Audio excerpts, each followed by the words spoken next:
इस बात का जिक्र आप मैमूना आंटी से मत करना प्लीज।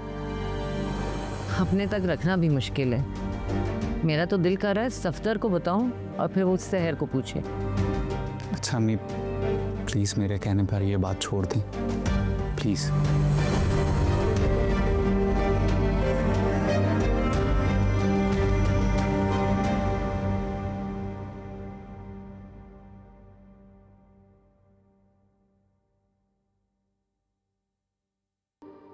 ये जावेद तुमसे क्या बातें कर रहा था? आप कुछ नहीं, बस इधर इधर उधर की बातें कर रहे। मोबाइल में कुछ दिखा रहा था तुम्हें? वो अपनी तस्वीरें दिखा रहे थे। एहतियात किया करो, नंदोई से इतना घुलना मिलना अच्छा नहीं होता। जी मैं एहतियात करूँगी।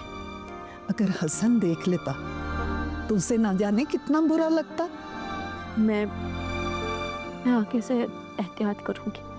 ठीक है, बेटी का शौहर है, लेकिन उसके साथ इतना बेतकल्लुफ होना क्या जरूरत है?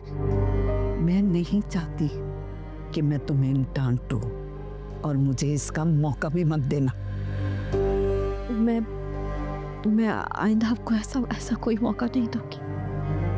नहीं दूंगी।